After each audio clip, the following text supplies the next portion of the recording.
Yo, Yo, IDA Podcast Episode 2. Thanks for listening. Welcome back. I'm Lonzo, and that's X. shit kind of corny, but either way, basically this episode we just gonna wing it, pretty much. I don't want to have topics; it's not very natural. So, first and foremost, just because X kind of pitched this, so I guess I'm cheating. This is kind of a topic. Said that we should talk about how IDA started, and what Who we are individually. Yeah, basically. So, how far back is we going? Because Well, from, just like when we first met. yeah, who we are and how. Just a brief synopsis of who we are and then how we meet together. All right, so I'll go first. I always tell this story. Basically, start of high school. I'm some cocky, nappy-headed, light-skinned kid who came from Pfeiffer, and basically, some stuff happened. Confidence wrecked. Life was sucking for me for a while, and so just through all that time and me interacting with people and things of that nature, X was a hooper. He played basketball. So, him and all the other people who played basketball would kick it. After a while, I ended up just getting to know them from culinary class and stuff like that. I'm gonna cut you off right there. Yeah. This is where I come into that play. Well, my side of that. Yeah. And I also want you to get into, your first impressions of how you thought I was. Oh, okay. So, came in to high school. I didn't really know nobody at all. I just almost busted my ass. So, nobody from my middle school came. It was me and two other kids who, were my friends, but weren't, the main people I would kick it with in middle school or whatever. So, it was just me and them. We would sit there every day. And, I picked up a few other friends, from, people walking by and speaking to me and stuff. But, it was a relatively small friend group. I didn't know nobody and I didn't speak because that's just the type of person I am. My first sightings of Alonzo was actually during the cafeteria. Bro, hold up. I was so annoying. I used to go around and ask people to play me in rock, paper, scissors, and ask people for cookies because the cookies is really good. And the day I met X was I went to his table because we had a mutual friend. And this wasn't just for some insight. This wasn't us formally meeting. This was us just, I guess, encountering each other. Yeah, we exchanged words a little bit. I spoke to you briefly about a girl that I talked to at the time. I don't even remember that. I thought we just said what's up and you proceeded to ask for cookies, bro. G. So, yeah, the first time I saw him, I always had an idea of who he was. I thought he was not that I'm some lame or something, but I just thought he was popular dude, had the holes, you know what I mean? So, that's what it was portrayed to me as or something, or how I looked at it. So he came over my table. He actually knew my friend I was sitting there with. He was like, yo, you got some cookies? And I'm like, all right, this dude, he's funny. He's a goof, or whatever. And that was our brief encounter. What was your, first impression? Honestly, bro, I never really had any. I'd go over there, talk to y'all briefly, and then just move on. I never really had. You was just cool. Mm-hmm. And then the one day where me and you really actually had a semi conversation it was me, you, and Eric. And we was sitting in the auditorium for some assembly, and you had candy. Yeah. Yeah. And that day, it was one of these meetings in the auditorium or whatever. Talking about some BS. And I had some candy that morning or whatever. And the type of person I am, everybody get candy. And he just so happened to be there, and we chopped it up behind that. Yeah, we got the candy or whatever, just on some silly, funny stuff or whatever. And that's how I knew, he was, he was a cool dude. He was, And then after that, this is when we actually became friends, though. Mm-hmm. So I'd interact with him during basketball season every once in a while. I was the manager. Let's not breeze past that. Oh, okay. He didn't really know nobody on the team, and neither did I. I slowly becoming friends with people on the team because, really, realistically, none of us knew each other like that. So as I started to get closer with the dudes on the team, you know, we formed our own friendships, and you know, Alonzo was just the manager for real. Like he was just the manager dude, and I basically I think this is before the actual auditorium thingamajig, right? What is it? During basketball season, this is like before the auditorium. Well, I thought that happened during because that happened during. Because I'm just saying, like the beginning of the season. The auditorium situation happened when they like introduced me. Yeah, during the season. Yeah. So yeah, I just didn't know who he was. So we pick up from there how we, you know. So then basically, you know, we was cool. We'd interact. You feel me? Breeze was cool. Yeah. Like there was this one time I remember they was playing Dover, and X went up for a layup and got clotheslined like a straight WWE move. Fuck this nigga up. And you know, me and him was just. The coach is going off on the team. He's like, "That's my best soldier, and y'all let him down.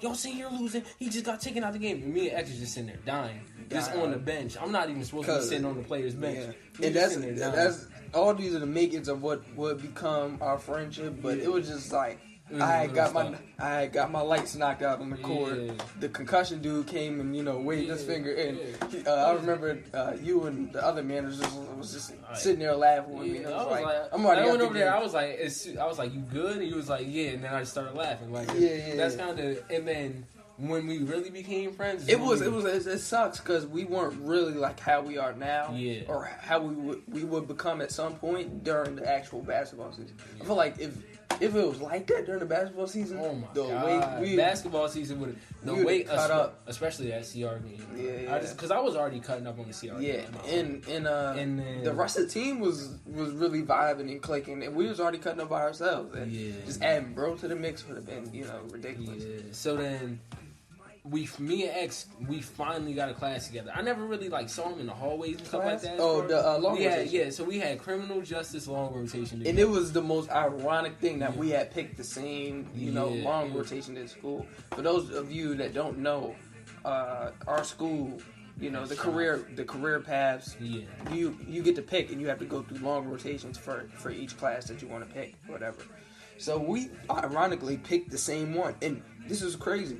We picked the same one. What I thought at the time, we picked both for the same class. Yo, that shit was so wild. So we both picked criminal justice first, and then culinary second, which was crazy.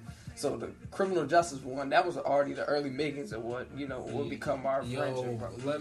If that was a real, oh my god, we would have been terrible. We would have been terrible. First and foremost, the teacher really liked me. So basically, in that class, I could do no wrong. I really didn't get in trouble, even though I was on VS. I was sitting there.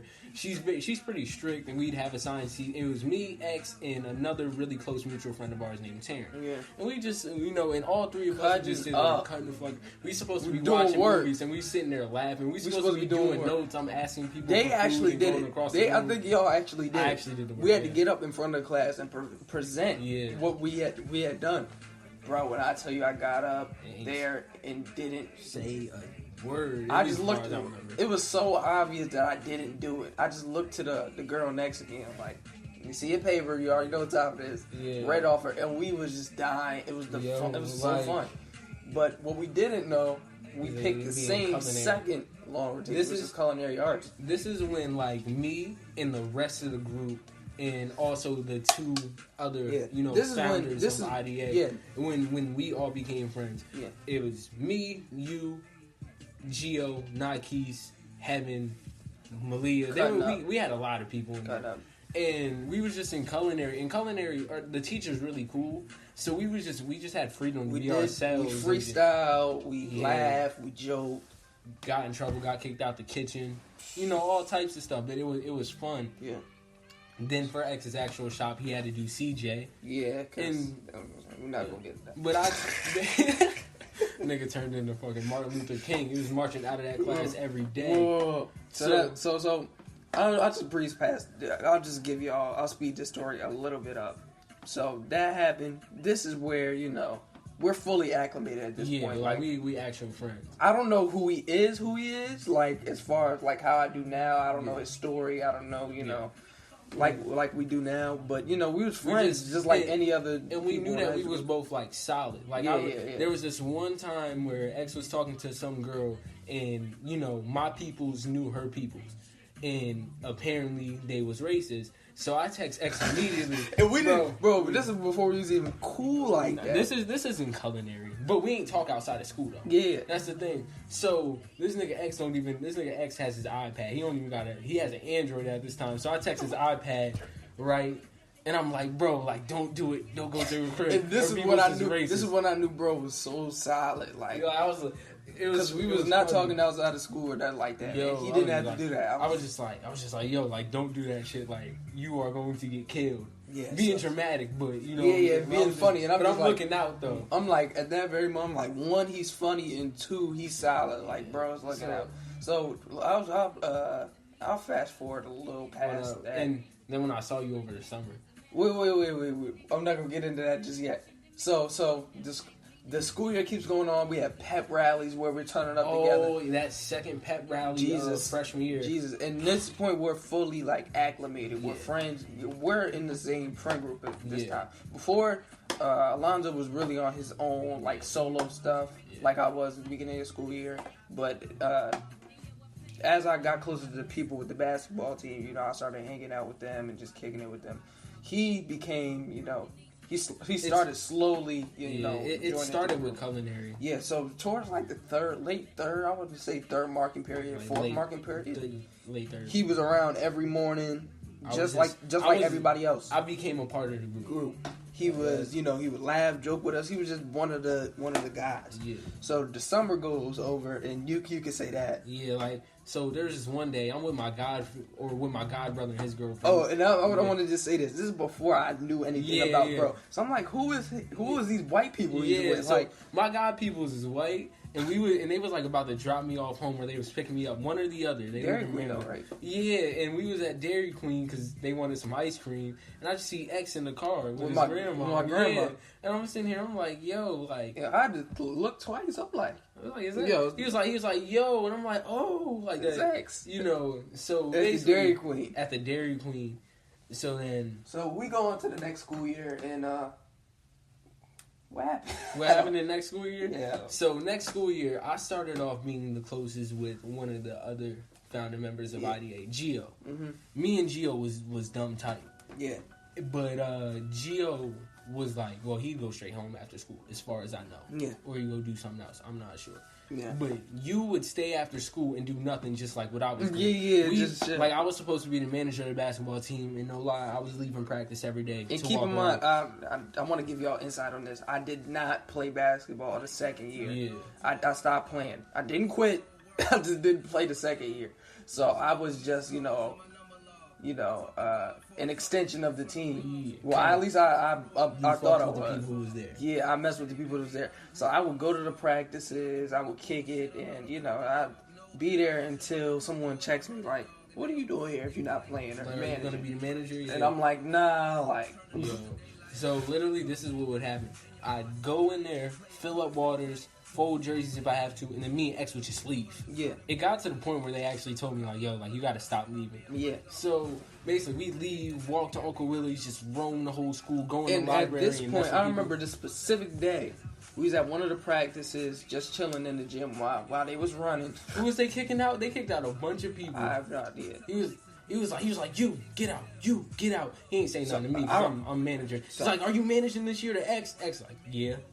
So we sit down at the chairs and we, not our whole life story, but we kind of break down who we are to each other. Yeah. And we're kind of like getting deep. I'm like, yo, this dude has like some capacity to him. Like he has some, like some depth to him. He's not just like one of these random people. Yeah. And he's telling me stuff. I'm like, yo, like, dude's interesting, like about his life, about his situation, and just stuff like that. I think that we drew a lot of parallels, like between each other's lives. Like, it was relatable, and just also we both just kind of. Well, at this time, I was trying to be super energetic and shit like that. At the core of it, I'm laid back. I really don't do much. Yeah, and I was more so the the chill, laid back. Yeah.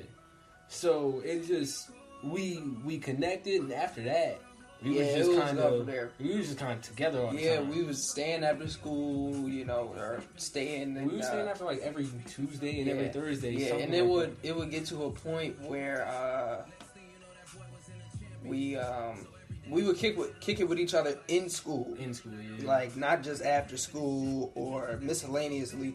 Like, he would be the main one I would function with within the circle. Because, you know, I'm not going to get it. I'm not going to... You know what we skipped over? What? The first pep rally sophomore year. Well, I said the pep rally. Yeah, but I was talking about the one freshman year. Mm-hmm. The last one, the first one sophomore year. Yeah. Yeah. Crazy. Well, They was about to give the spirit sticks to the freshmen, and Nikes just grabbed that bitch and started running. wasn't that sophomore year, though? Yeah, that was sophomore year. Oh, you talking about the Yeah, I'm talking about the... I get what you Yeah. That's the one where Gio fell during the picture. You remember that? Yeah. Yo. So, we started kicking with each other, and we just noticed, like, that was a real learning year for us. Yeah. I think we all had to learn something that year. We all were just recovering from a time where we had to, you know, figure things out or was going through that time. Yeah. So that was true for everybody in our group. And we started looking around like, yo, like, people is tripping. Like, Yeah, like they're not on the same wavelength. yeah, like so we wanted to do something productive or like something good, but we didn't know what to do. And then all around us wasn't. And we felt like, and not to be like condescending or feel like we better than nobody, but we felt like who we was hanging around wasn't really making us better. Yeah. And then this one day in culinary, X is in was you in environmental at this point, or was you still in CJ? Yeah. Tell me what you're talking about first before I can. Because this is like when IDA first became just something in our brains, right? So Nikes walks in culinary, just inspired. Well, I want to say Go ahead. all the stupid times I got kicked out from hanging with him and other people. From Oh culinary. yeah, he got banned from culinary. Well, banned from that whole section of the school. He got banned from a whole section of the school because at this time I had a very I'm not gonna say skipping, but out of class probably. It was pretty much To the point where we was doing a project in Spanish where we had to be outside of class and hang posters up. This guy... I have a class like right down the hall. This- So, and something I do, I'd always leave class for like 10 minutes. So I'd walk around the school, I'd go to the bathroom and act like I'm just sitting in there and be on my phone. And so I walk past X, you know, we dap him up or whatever. And he's like about to walk with me. And Take me with you. Yeah, the teacher's like, nah, Xavier, like, where are you going? And it's almost like one of the things where I'm stopped in my tracks. I'm like, sorry, bro. I'm just sitting there dying laughing. I go on about my business. Yeah, right. Just killing 10 minutes of class. So me and bro, like, we just felt we formed this nice, you know, this relationship. And I remember like times where like me and Gio would be walking in the hallway, and I just jump in his class, slap him in the neck, and that run. shit pissed me off. I was so ready. Like I know how karma and luck works, bro. And I was so ready to just chase this nigga down the hall. He slapped my neck. I was actually mad. Like, cause I couldn't reach out. Everybody in his class was dying laughing. So I'm like, dang, I get to the door and I'm just like, wait, don't do it. It's a force. That I was like, wait, don't do it. I want to get back to the part where you was talking about idea, and this is more so with him because I'm not one of the quote unquote founders of IDA because it wasn't my idea. It was an idea that was brought to me. So I just wanted to swing it to you for all that. So basically, there's one day we're in culinary. It's a normal day. Culinary at this point is still like stupid fun. It's before the school got involved and a lot of bad things happened. But basically, we in culinary and Nikes, who is one of the four, you feel me? He walked in and he was just like inspired, like weirdly inspired that day. So, you know, he was like, you know what, man, I want to start something. Me, who had been looking for something progressive or something productive, was just like, yeah, let's do it. You know, I'm hopping on board immediately, and we start brainstorming for names. Some name ideas. I know there's something that Nikes is involved in called 1K. I don't know. That got shot down pretty fast. Yeah, like it sounds too normal. Yeah, and it's just it has nothing to do with us. Something I thought of. I remember it was called Welcome to the Jungle. Cause I don't know if you know Watch the Throne. There's a song called Welcome to the Jungle, and I just thought it. I was like, yeah, like that's cool. And we played with that idea for a little bit before shooting that down. And then YPK was something that a friend of ours came up with. That got shot down immediately. And then, so we couldn't come up with anything for school. We didn't really make any progress besides the fact that we wanted to start something. So that same night, me and Ikes and Gio are sitting on the phone. They're like, you know what? I got it. And it just came to me. Indifferent attraction. Boom. There we go. Name. They was like, yeah, that's great. I explained the meaning to them after I figured out the meaning, because at first it was just words that sounded good. And then I got sketching the logo, got a logo, and just soon after that, we were just kind of just bouncing our ideas off of each other. I want to say right before that happened, this is before it was brought to me, right? Yes. That's y'all were. Yes, all right. I'm sorry. But you knew about it every step of the way, though, because me and you talked about it every day. I want to say the idea was brought to me by another friend who, this is the same guy with the YPK idea. I don't know if I wanted to name drop on the podcast. Yeah. But it was brought to me by him, and I'm just like, cool. I'm like, yeah. Anytime my friends bring me an idea that they seem, passionate about. Yeah. I'm not completely sure about it because I don't know what it means. I don't know where we plan to take this. It's like, cool, bro. Like, if that's what you want to do. And it's almost like they're inviting me to do it, but I'm still just like, yeah, like, that's dope if that's something you all want to do. Like, so I think, I don't know how, like, I think progressively over time, I started to more and more fall in love with the brand. Yeah, like, so, because, this is just, Exit at this point is already the closest friend that I had. I was talking to him every day for hours after school. Yeah. So basically, we was just on the phone one day. I'm pretty sure this is how it went. And I was like, hey, like, you want to be a part of this? Like, I need somebody who I know is going to be there with me through this whole time, at least in physical form, because I don't know what Gio and Keys be on all the time in their lives, but I literally talk to you every single day after school. Yeah. So, and he was like, yeah, like, I'm down. And that's when he became a part of the team. Gio and Keys ain't have no problem with it because they've been kicking it for forever. At this point, they've been kicking it longer than I've been kicking it with them. Yeah. So yeah. That's basically our story, how we met and everything. I hope that wasn't. I know it was, but I hope it wasn't too long and drawn out for y'all. I hope y'all was able to follow. But that's less than an act. I want to give a brief synopsis of how we got here. Really brief. Basically, through that, we started taking it more serious.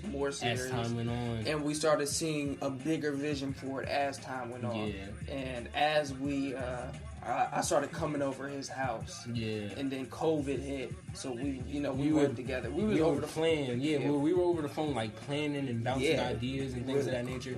And when it really, really started is when I decided, like, yo, like, I'm moving to Atlanta after high school. Yeah. So he was on the phone helping me playing with that. And then eventually we started planning for in case he was coming along. Yeah. And then through that, IDA came back into the fold. Yeah.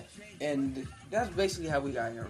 Through that evolution, we started getting more information about different avenues we can take it. And started doing marketing research. How big we could take it. So through there. And then we really started to believe. I think that's another thing. Like, I think through your hard work and your passion for the brand, it made me, get into a comfort zone with the brand where I'm just like, I believe in this too. I know where this can go. Yeah. And basically, I know I keep on saying the same thing, but through that's how we get here. Yeah. So that's basically the IDA story. We wanted to bring that to y'all because there was really on the first podcast, there was nothing really about us. Yeah, unless you already knew, there was no explanation about it. And a lot of y'all just didn't know, so we had to bring that to y'all.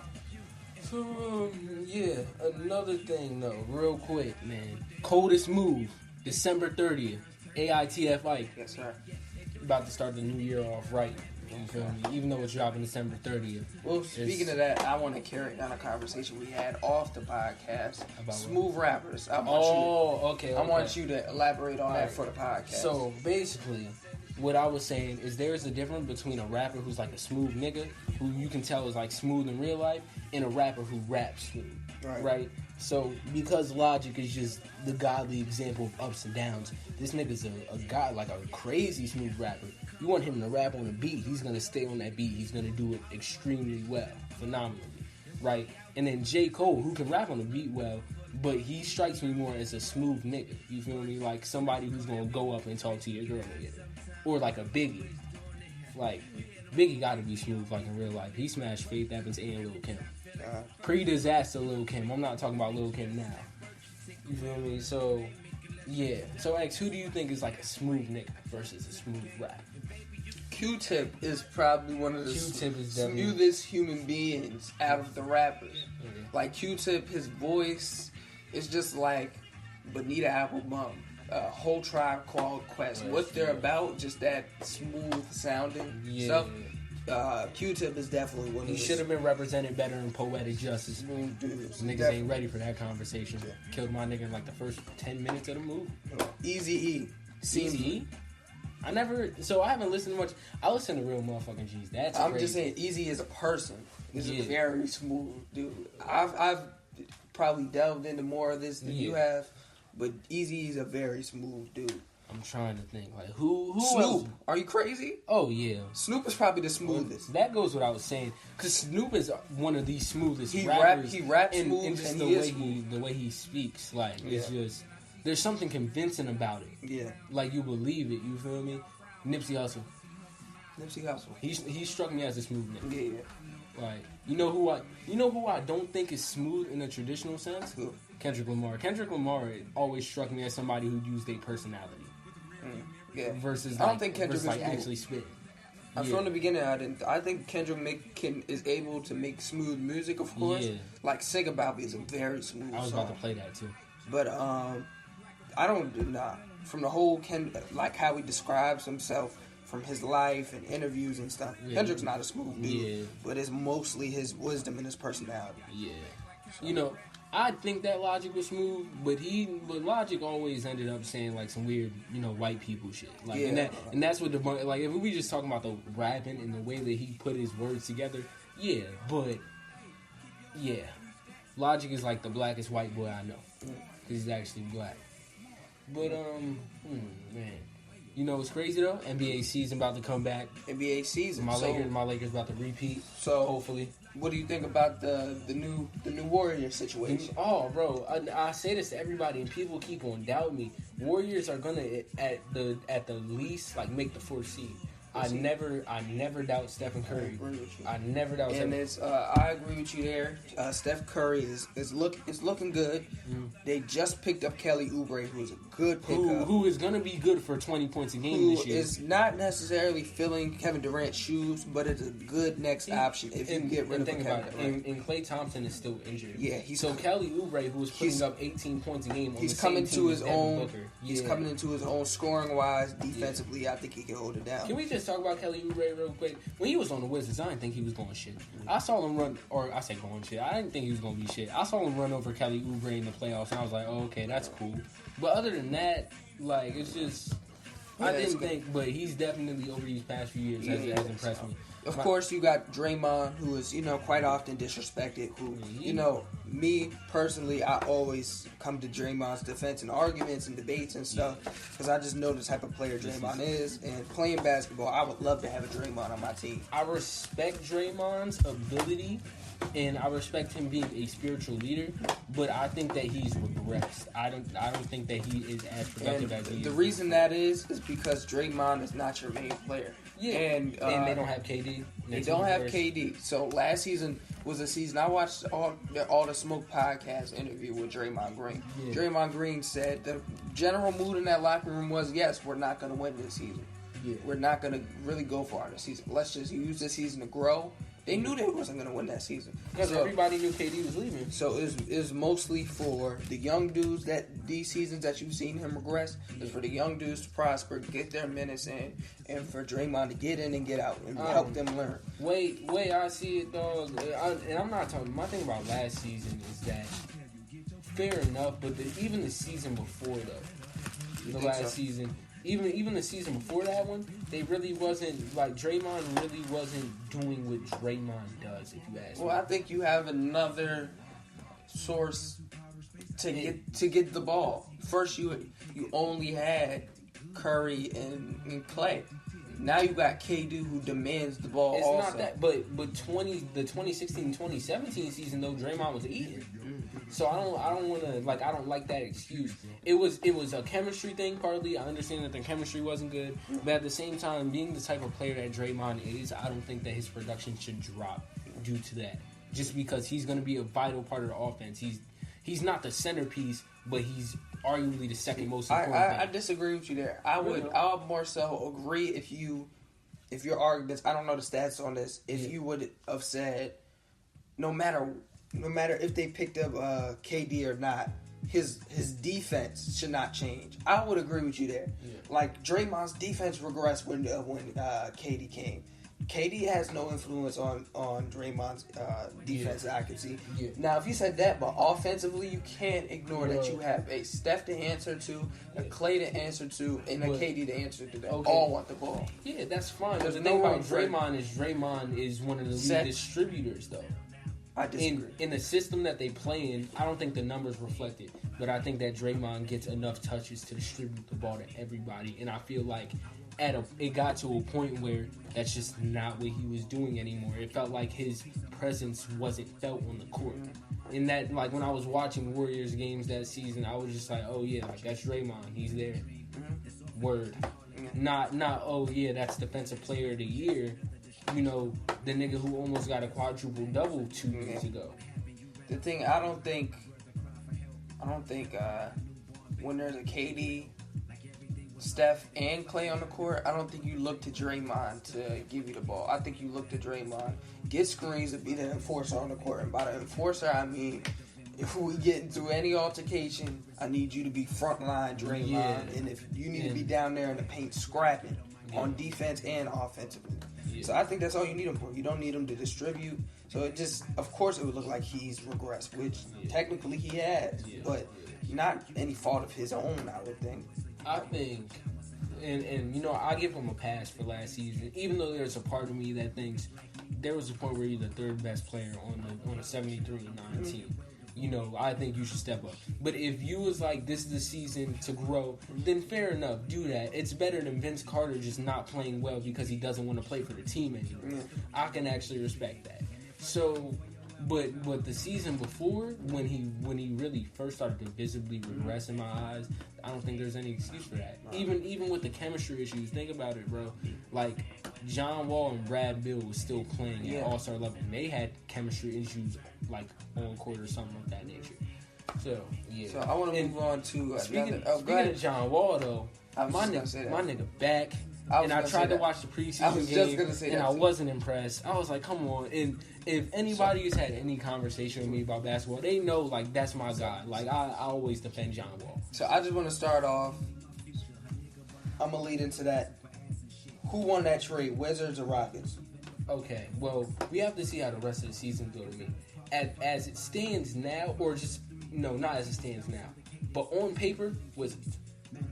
I say Wizards because if I'm not, or not Wizards, I say Rockets. On paper, it's Rockets. And if I'm not mistaken, the Rockets got another draft pick too, right? Mm-hmm. And just something. John Wall is a player that leads you to wins that matter. Like, Westbrook isn't gonna lead you to wins that matter. He's not gonna. Westbrook couldn't get his teams past the first round. Yeah. And I'm just like, bro, you out here getting beat by the Utah Jazz, and who do you get beat by, like, in 2017? Because they also lost in the first round that year. I'm trying to think.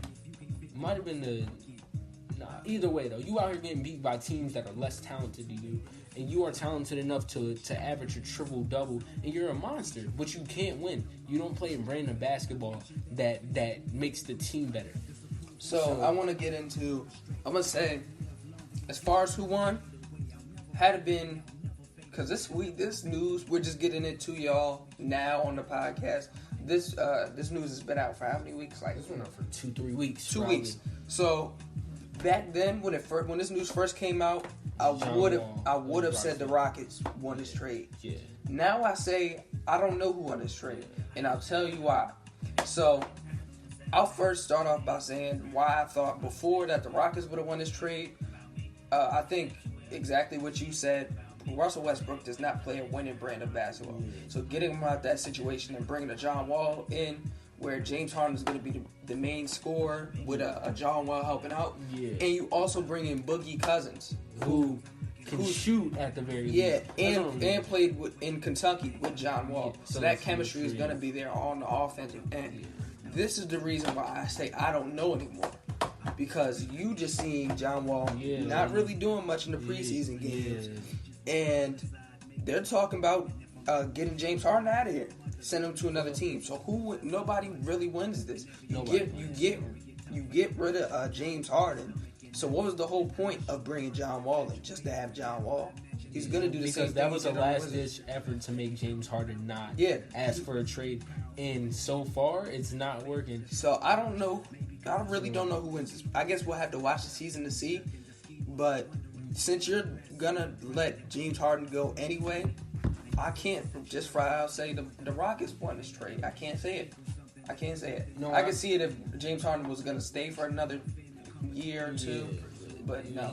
As soon as he's a free agent, he's gone. I don't know his contact or his contract details, but another super contract isn't going to bring him there. James Harden wants to win, and he's gotten to the point where he's getting better at performing in the playoffs, and there's visible improvement in things like defense, and he's becoming a more respectable player, if you ask me, even though he was already a monster. You feel me? So I think James Harden he wants to win now, and I see a likely location besides the Nets, as everybody's saying the Nets. I see the Sixers, because the Sixers are going to have to get rid of Ben Simmons or Joel Embiid sooner or later. And I see them doing not a straight-up trade, because once again, I don't know the contract issues or whatever, but I see Sixers sending probably Embiid, unfortunately, even though Ben Simmons would be the ideal one to send off in this trade, if you ask me. For like James Harden, that's pretty too. James Harden and Joel Embiid playing together. That's the only problem is Joel Embiid just can't stay healthy. It's annoying because he's so nice, but you don't get to see it because he can't stay healthy. And Ben Simmons has only made like 2 threes his whole career, if that. So now you got the 3-point threat when guarding up on James Harden. Yeah. And now James Harden can blow by you and dish the Embiid when he needs to. Because he can get the ball wherever he needs. Don't even get me started on the Sixers, though. I'm mad at their front office. They let J.J. Redick go just because. Yeah. Robert Covington isn't on the team. They traded him. Why? He was one of the best role players in the league. Like, it's just... The Sixers just blow my mind. They're going to...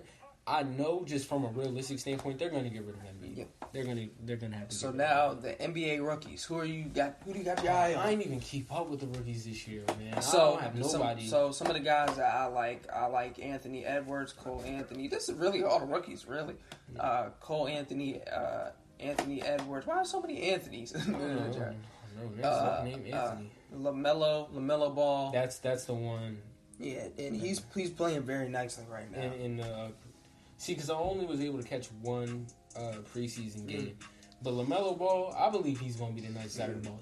Lonzo Ball still has time. I think people don't understand. He's been getting better. He's been getting more comfortable with his jump shot, too. And he's been getting more comfortable in his offensive style, in his style of play. You know what I mean? Lonzo is not... I know coming out of college... Bro, niggas expected Lonzo to be next Steph Curry because he was taking these 40-foot shots and stuff like that. It's not what it was. He's a distributor. That's what he's good at.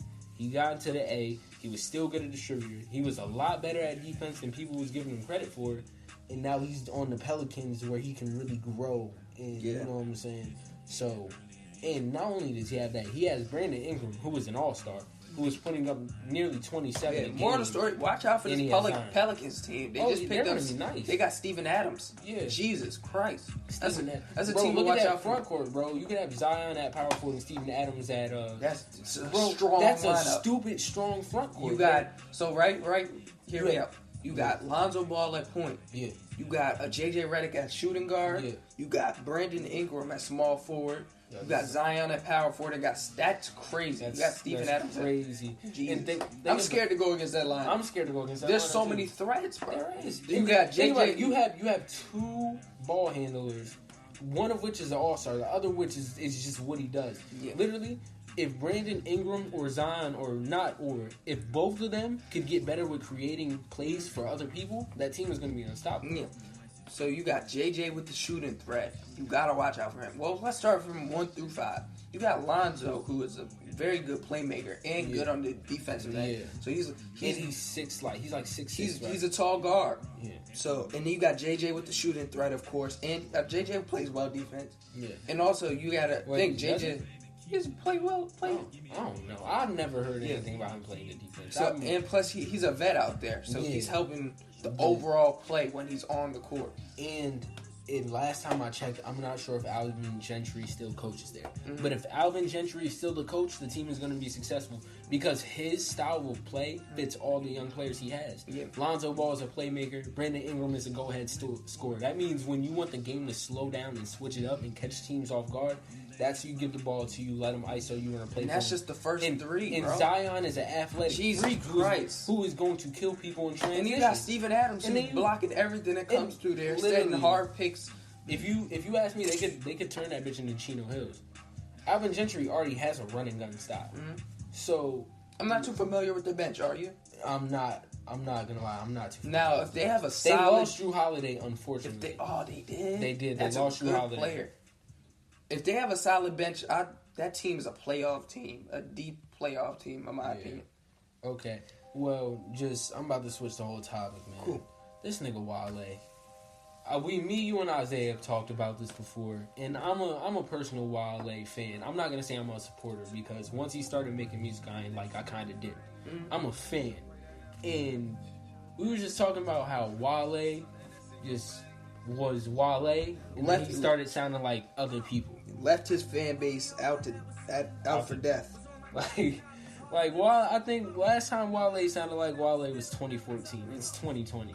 So Wale's good for that one hit a year, but his fans ain't coming back. You can tell because he'll put out his number one song and then he'll do like 20K first week. My bad. So yeah, and honestly, Wale, if his career would have went right and he would have stayed sounding as unique as he sounded and would have kept that fan base, Wale would have the same notoriety as a Cole or a Kendrick, if you ask me, because he's as talented, if you ask me. And I think he had a sound, like all three of them have unique sounds. And Wale's sound was very poetic and very smooth. And just as somebody who is a fan of Wale's music, I'm not happy with what I see him putting out lately. It's just, it doesn't sound like what I associate the name Wale with. Yeah. Wale, if he would have stayed in that one hit a bag, for me personally, I wasn't that big of a fan of Wale. I was an occasional fan of Wale. I love Bad. I love Lotus Flower Bomb. I love On Chill. Like his hit songs is like they fire, but they sound like a parody of Wale. You think so? Just as somebody who's been there from the jump. Because my brother was listening to Wale. So like in 2008 when he dropped a mixtape about nothing, I'm sitting there. Me and my brother are always together even now. So I'm sitting there, I'm just listening to it with him. So songs like the breakup song, Black and Gold, Friends and Strangers, and then you get his Attention Deficit album. You got 90210, and then it just keeps on going. And then you get Ambition, and Ambition is crazy. Miami Nights, Ambition, a song, Lotus Flower Bomb, Ambition is a great album. And then after that, you get Gifted. He starts to lose you a little bit. He's getting more mainstream as the time goes on. And that's fine, but he didn't make the transition well. And you get the album About Nothing, which is the last Wale album that sounded like Wale. And honestly, even though the album was good, there was only one standout song to me, and that was The Pessimist. So it's like... very sad to be a Wale fan, a very diehard Wale fan. You're left out. I dipped in there. I dipped at a good time. Especially, because I could only take one of my favorite rappers from Maryland dropping trash from. You know what I'm saying? So I think YBN Cordae he's not YBN no more. I think Cordae is filling that position. You think so? Yes. I don't think he's as good as Wale, but I think that just if we talking about like lyrical DMV rappers, Logic retired. Cordae, as far as I know, is the only one left actually out here mainstream-ish. Yeah. So, yeah. You listen to Cordae's album. How was that? Front to back? Oh my god, it's in my top 10. Front to backer? Front to backer. It's so hard. Like one thing I noticed, I love whoever's producing. Who's producing mostly? I have no idea. J. Cole produced the song for him. He produced Rich Nigga. Very good produced. What I can say about Cordae, I don't like. seems J. Cole-ish sometimes, bro. See, And it's hard for me to another listen. thing. So Corday, I can tell who he listens to a little bit. Yeah. And, you know, for me personally, that's not that big of a problem unless you just sound like purely like that. You know what I'm saying? But if you sound too much like a certain person, then there's an issue. But Corday sounds like Corday to me still. But I know for a fact, like, yeah, he listened to Logic coming up. Yeah. He listened to Cole coming up. He listened to, you know, he listened to these certain people. He listened to Pusha sometimes. Like, he definitely listened to Kanye. Stuff like that. So I don't have a problem with Corday. I love his Lost Boy album. Anybody who's ever heard me talk about Corday, I will bring up that album. Amazing album. The most relatable like music I've ever listened to. It's really good to me. So yeah. You think, so out of the young people from, like, you got the Loops, JIDs, a lot of these dudes from, like, Boss. Dreamville, basically. Where do you put Corday in those discussions? Does he make the same type of timeless music like that? Okay, that's hard, alright? So I'm going to say this. I think that out of all of them, from an objective standpoint, Jid is the best. Mm-hmm. Boss isn't far behind. And Luke, like, they all have a niche. They all have something that they're good at. Mm-hmm. Boss is just a smooth rapper and a believable smooth nigga to me. Yeah. To bring it back around to that conversation, I think he evolved, and he's starting to make music that sounds very tropical and feels good to listen to. Mm-hmm. So I think Boss is gonna like really blow up soon. He's unique. And then Jid is just skilled. He's just good at everything that you want him to do.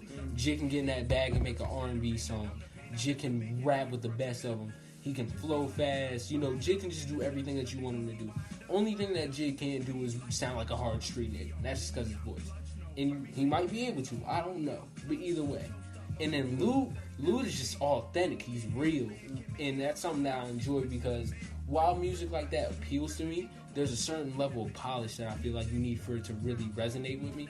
And Lute's music, it's like stuff that I didn't go through, but I feel that though, and I think that's I love that's music good, right? like that. Stuff that I didn't go through, but I can feel it. Like yeah. And so this is what I'm gonna say. Do I think Corday, from an objective standpoint, is better than Lute? Yes.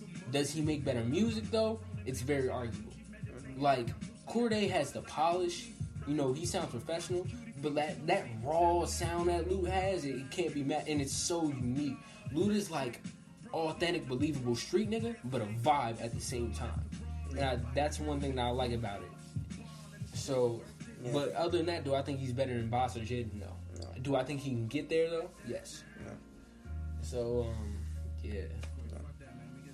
Oh, well, I'm sorry, so. I'm kind of lost now. I think we might be done. Well, first I want to talk about what's your problem with UK drill, man? What's my problem with UK drill? Alright, this is what I'm gonna say. Well, first before we get that, New York drill or Chicago? Chicago drill smacks New York drill. You think so? It's not even close to me. Like, New York drill sounds repetitive. I don't get that feel with Chicago drill. Yeah. I don't okay, that drill style, they have very choppy, spaced out things, but I really enjoy the Chicago drill beats a lot more. Like, Young Chop was really putting on when they was coming up, and I think that while you know that it was a Young Chop beat, whether you heard the tag or not, it still sounded different. Yeah. Earned It sounds different from Love Sosa. I Don't Like sounds different from Earned It. Finito sounds different than I Don't Like. Yeah, at some point when you get deep into Chicago drill music catalog, there's some separation. It's not all one sound. Yeah. To me, especially the way the production is in New York right now, the drill sounds like it's getting played out. The same formatted songs, just with different lyrics and different beats. Yeah. So like, and I like how certain Chicago rappers can get into drill bags, even though I wouldn't really consider them like whole drill artists. Like Polo G's drill music is crazy. Yeah. I don't know if this counts as drill music, but his freestyles is also crazy. Yeah. Like in G Herbo and in a little bit of Lil Durk, because I'm not a Durk fan. with a little bit of like no auto dirt that I've heard, Yeah. at the very least it has sounded hard and believable. Yeah. You know what I'm saying? And I'm actually a fan of Herb. Herb just goes dumb on. He fires on all cylinders, if you ask me. Yeah. So, yeah. So now I want to. What's your gripe with UK drill? It's not their voices anymore. At one point it was. I just think that what they're saying doesn't strike a chord with me in the believability category. It's the way, it's like the way that they're presented. Because people in the UK, their laws is very strict. They're actually like hard. They gangster out there. You know, I've done my research. So it's not that. I think it's the way that they present it, but not in their voice. It's the way that they put the words together, the way that they flow. And some of the things that they say out there just sound goofy to me. And that's all. But the production, though, the beats are so hard. And that goes for all UK music, if you ask me. All UK rap, at least. I love the beats. The beats is crazy. I think in certain music or certain songs, people's accents can help their music a lot more. I think UK works against them a lot, and they got to do stuff to, make that better. Stormzy, I think Stormzy has a really, I've heard 3 Stormzy songs, and those songs is pretty hard. But he's one of the bigger UK artists, though. He's not like somebody that you haven't. He's not like a Faye. Everybody in the UK should know about Stormzy. Nobody anywhere knows who Faye is. And so, yeah. Yeah. And they get super disrespectful in their drill music. CP got put in the spliff. He got put in the spliff. He got put in the spliff. Put in the spliff. He got put in the spliff. Yo, and I know you've done a little bit of research. I was watching videos about this shit. Bro, not a little kid, but somebody's little brother got knocked off. And a person who got brought shot. Killed. It wasn't shot, it was stabbed. Yeah. And he got killed, and a person who was accused of doing it and ended up beating the case was like, I didn't kill him, but whoever did it should be proud. I'm like, damn, no, that's some cold shit. Yeah. Like it's really like Chirac out there, except for it's knives. At least just from the way I perceive it.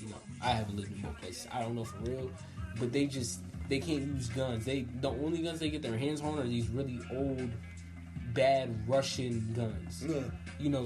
Little pistols and shit that I've only seen in Call of Duty. Russian guns from the Vietnam War. So while we're in this drill conversation, welcome home, Rowdy Rebel. Oh yeah. I hope that wave of where that 2014 drill music was in New York, I hope that comes back. That was very dope music. I think because the thing about Rowdy and also YB2 is that they were talented and they made music that was fun to listen to. So I'm not finna sit here and act like their biggest fan, because I'm not. You know what I'm saying? I've only heard the hit songs, but it was fun. When I'm listening to it, it's still fun. I love Computers. The Computers is such a fun, infectious energy song to listen to. Even though they talking about shooting and killing niggas, I don't agree with that. I don't condone that. But hey, I mean, if you do it, you making good music with it. What am I supposed to say? I'm sitting here bobbing my head. I can't act like I don't like it. So. Yeah, but either way, though, I'm happy for him. He looks really happy to have this chance, and it's good because him and Bobby both, they solid. He came back like somebody's wife. He came back like a king. I respect it. Yeah, like the one dude from Goodfellas. I respect it. All that jewelry, all that Jesus. The parties. Just know the first day out song is gonna be something crazy. Yeah. Question: is it gonna be crazy on T Grizzly's first day out? It's not. It's not, because T Grizzly has the craziest first day out song that there will ever be. Well, me and Isaiah listened to it last night. That drum was so hard, bro. We was just sitting there hey JR, nigga, ain't it a blessing? Made it out. Related where all that happened. Had to reach out. Oh my God, bro. Yeah, he raps angry. He definitely raps angry. He's mad. And the thing about T Grizzly that I really respect is that everything else I've heard from him has been fire. Beef is a really nice song. He said Blue Beam on that chopper, Kamehameha. I throw them Dragon Balls at you like I'm Kakarot. After that, I was just like, oh man, Detroit's on. And I don't even listen to all the Detroit rappers. Yeah. Well, I listen to Big Sean, but he don't count because he don't got that raw Detroit sound. Yeah. Like a Calico. Calico so far has been like the realest sounding Detroit person I've listened to. Yeah. You've done a deeper dive because I'm just not interested in that type of music. Yeah. Like me and X started the same place. We both started at rap, but due to certain circumstances, I went white people route. X went towards more black music. Yeah. So that's like I listen to like electronic and rock. Yeah. That's my thing. Yeah. So what are some new Jordan releases that you're looking forward to, bro? Dog, I mean, Hyper Royal 13 is coming out this month. If they didn't already come out. University Blue Nines. There's a lot of you said the Bordeaux. The Bordeaux, they're coming out. The Bordeaux 6s are You said so no matter hard. what. No matter what I'm getting them. I sent them to X. I was like, man, like, and I don't even like spending money, but dog. Yeah. And I try my best not to repeat the same shoe, but I've been doing it lately. Yeah. I have 3 pairs of 11s. I do not need 3 pairs of 11s. Most definitely. Yes. So yeah. My next pair is probably gonna be. I've been telling Lonnie, he's been trying to get me into ones, but I'm just saying that'll probably be after. But some 95s, man. I'm a simple man. Some 95s is definitely next. 95s is hard. I'm mad you missed that neon colorway that they just dropped the throwback on. Yeah, that is like one of the most iconic colorways in the history of shoes. Every single time they put it on another shoe, it's fire. Yeah. So that kind of sucks that I missed that. I'm mad that I missed the neon 4s, but they not the green glows. Whenever the green glows come back out, yo, they got some heat in the 6s though, because Carmine's is coming back out, which is the best 6. I don't care what nobody says, and Bordeaux is coming out, and Bordeaux is just always a crazy colorway. So yeah. So we're gonna no really standout ones. Yeah. The Mocha's already dropped. Those is the only really like crazy Mocha's ones. Is hard. The only crazy ones that's dropping this year. Yo, if anybody knows where I can get some Wheat 13s, what I mean by Wheat 13s, the white ones, the white ones with the more caramel, secondary color on them, Johns. Please, if you got the plug, let me know. I love the Wheat 13s. Those are some of my favorite shoes ever. My next shoes is definitely going to be a pair of 4s. I don't know what they're going to be, but they're going to be a pair of 4s. Yeah. Unless somebody throws like some Gamma Blues at me, or some Space Jams, or some crazy ones, some like Shattered Backboard 1.0s at me for a cheap price. I'm getting Gammas, or not Gammas. I'm getting some 4s. So yeah. So I think that's all. I actually want to throw you off right here. Okay. I know we said we wasn't going to do Song of the Weeks no more. Yeah. But we got to do samples of the weeks. Give me a sample of the weeks. You can even play 30 seconds of it. It don't even matter. You know what I'm gonna play because I have a bunch of files and stuff like that. I'm actually just turn this up. Y'all, what I do is illegal. Don't do it. Hold up, let me just get to it.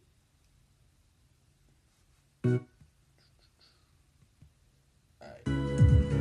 This is right here. She makes me feel like I'm flying.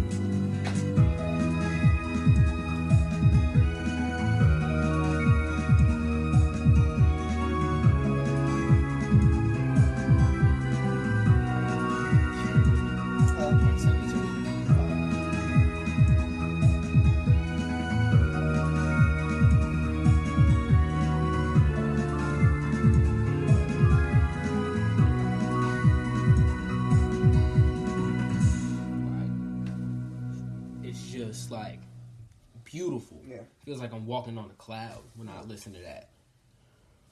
So my sample's gonna be Phase O, Riding High. Phase O, Riding High. I don't want people to know what I play, so I'm not gonna say the name of mine. But yeah, did you send it to me? Oh no, I actually did. Yeah. I didn't look that John up. Oh, okay. I thought you was gonna. I thought that was the sample that you just played. No. No. You getting double? No, man. I thought that was the sample you just played. No. I know where I've heard this before. I don't know where I've heard it from. EPMD, please listen to my demo. It's not that. I've heard it from somewhere else. Styles P, please listen to my mixtape. This nigga's about to say, "Common, can I borrow $1?" I've heard this. I don't know where, but it does sound similar to what I just played. In a way. After this, we really need to end it because I have like 100 plus Oh, we not playing. Yeah, We not I playing want no more. all them The bitches, fight yeah. said you want to know. I even like dude's vocals right here. Oh yeah. So we can end it right there. Yeah, we should. So, as we close out on the podcast, what else do we got coming up? Website will be launched really soon. Very soon. Like within a week or two. Yes. We got some shirts that we are going to be working on and Yeah. definitely getting out. Yeah, we got multiple colorways for y'all, so Yeah. you'll definitely be seeing those. Yes. Unfortunately, there's a very slim chance that those shirts in the photo shoot are gonna come out. Yeah. We might just sell whatever we have laying around of those, and they're gonna be like accidentally limited. But yeah. Yeah. But So- basically, we got some big shit coming though. And we got some more podcasts coming out, potentially with some guests. Yes. So that'll all be coming soon. But definitely, if there's anything to look out for, it's definitely Podcast definitely Weekly. Yeah. Podcast Podcasts Weekly coming and, out and every the week website. on Saturday. Do Yeah. we have a time? Yeah. Okay. So, other than that, Coldest Move EP. What's the date, Lonzo? December 30th. And that'll be all. Staying different. Staying different.